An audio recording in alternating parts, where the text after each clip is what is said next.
Hello, Miss C-Noters, it's D-Money. How are you? We're gonna go over how our unemployment rates are total BS. What are the top 5 states that have lost the most jobs and how that'll affect the housing market, as well as compare it to, like everyone else likes to do, 2007, 2008. What did those numbers look like and how were they configured? If you're new to this channel, like, subscribe, and I'm glad you're here. Let's rock on. Let's go. Okay, 70% of our economy is our spending, is our GDP is us spending money as consumers. We like spending money. Our credit card debt for the first time is at $1 trillion. $1 trillion. Never before. Massive.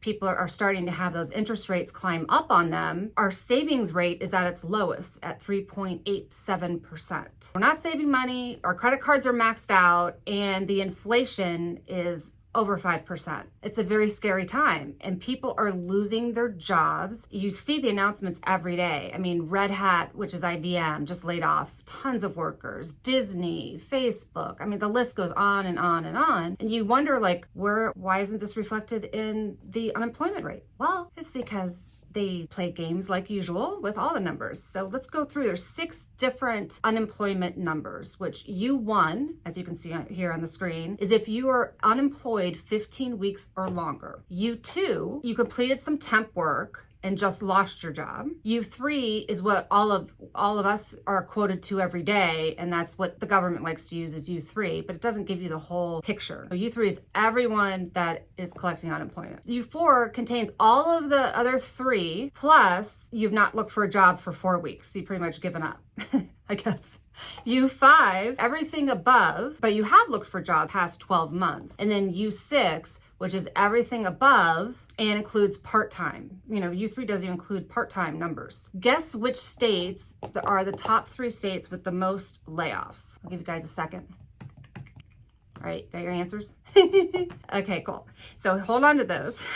When you have all of these tech layoffs like we've had and like big job losses, they get severance packages. Well, severance packages aren't included in our unemployment numbers. Those were big jobs. The people at ESPN, it looks like they're getting rid of a lot of top level dead weight and big money jobs. They're gonna have severance packages, and when you sign one of those off, you sign that you're not gonna collect unemployment. That's not an option for you. All of those numbers are not in the unemployment numbers. So it's gonna take a long time for the unemployment numbers, just like the housing market, to catch up with the data. That's why I'm trying to bring you guys new data, because everything you're seeing in the news, it's already too old, especially when you're going into a recession like this. But if you take a look at this, you'll see here are the top states, and let's see if you guys got this right.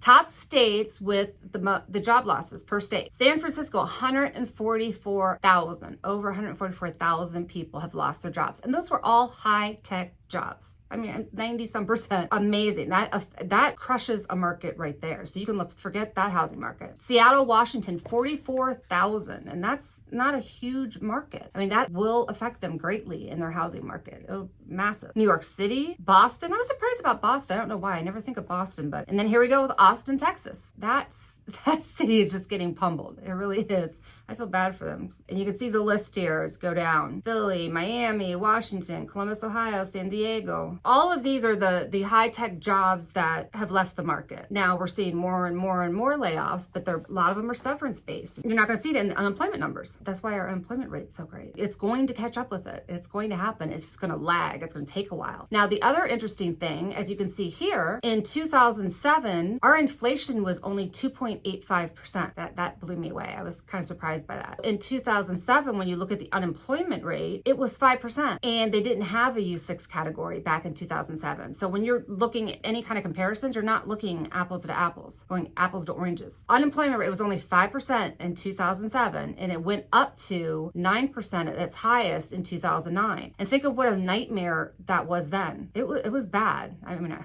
won't go into my stuff, but it was bad. As you can see here, everything just doesn't ramp, go from 0 to 20. It goes up 1.1, 0.1, 0.1. It just keeps going. That's what we have to keep track of, is this U6 number. And most economists agree with me as well that to utilize the U6 number because it takes into everything into account. But it still doesn't take into account the severance piece. So I'll call them severance package people. But unemployment was only at 5%, went up to 9.9%, and inflation was only 2.85%. Everyone wasn't paying more at the grocery store. Everyone wasn't paying more for gasoline. I mean, everything was different in 2007, 2008. You didn't have the inflation. You didn't have the unemployment rate. That's an eye-opener, isn't it? I mean, we haven't even started really this recession. It's just now starting, and it's going to get, I think it's worse than 2007, 2008. And I'm going to go on record and say that. I think it's worse. You didn't have the regional bank issue that you have now. The Fed came up with their backstop. They backstopped at $25 billion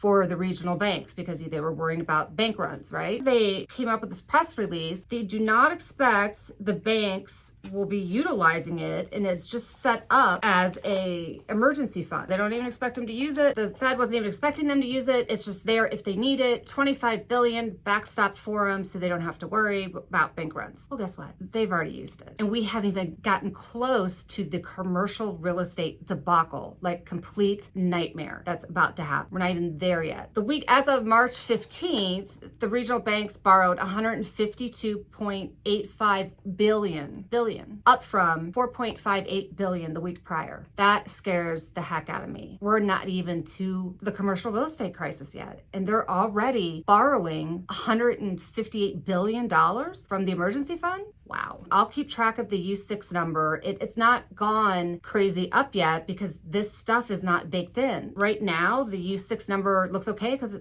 all the numbers aren't correct. Like usual, just playing games with numbers. So that's why it's so important to follow the data. And that's what we're just going to continue to do and hope that everyone's okay. But I would definitely make sure you have emergency funds because it's going to be very, very ugly. It's D-Money. I absolutely adore you guys. Subscribe, like, and I'll see you soon. Peace out.